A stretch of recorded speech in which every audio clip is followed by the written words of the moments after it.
When Elijah was taking Elisha across the Jordan River, and he was about to be taken away by the Lord, Elisha asked him before he went if he could have one request. He wanted a double portion of Elijah's spirit and Elijah's giftings.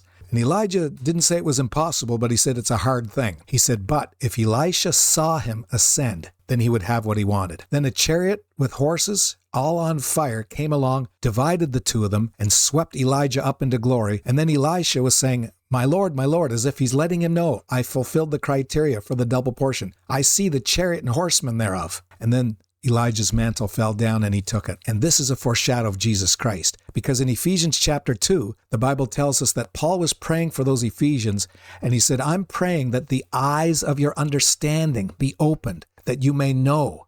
And then he talked about how that the power that raised up Christ, took him up into heaven and set him on the throne, is toward us.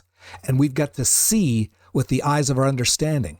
And when you see that, then you realize that if the power that raised up Christ and took him up into glory and put him on the throne is toward us, then here we've got on earth this power that took him up into glory. And then later on, when Elisha was doing the ministry and his servant saw the enemy surrounding them throughout the hills, and he said, the enemy are coming for us. And Elisha said, they that are for us be more than they that be against us. And we actually hear Elisha praying. He said, Lord, in prayer, just like Paul said, let my servant see. And then he saw chariots and horses of fire. The same thing that took Elijah up into heaven, horses and chariots of fire, was what was all around Elisha on earth, horses and chariots of fire. And Elisha prayed for his servant to see it. Folks, we've got that power that raised up Jesus, took him up into heaven and put him on the throne, and it's all around us on the earth. It took him up to glory, just like the horses and chariots of fire took Elijah up to glory. But on the earth, they're all around us right now.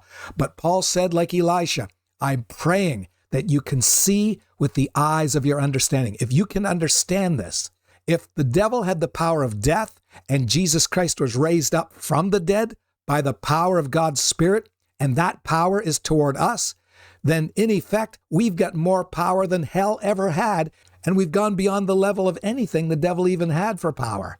We've got resurrection power, which is greater than death. If we really understood, or if we really saw what the Bible's telling us, then there's nothing in this world that should ever faze us. We've got more power than the devil ever hoped of having, and it's toward us all the time on this earth. And we just don't see it. And the difficult thing and the hard thing about it is just to get people to understand it. Understand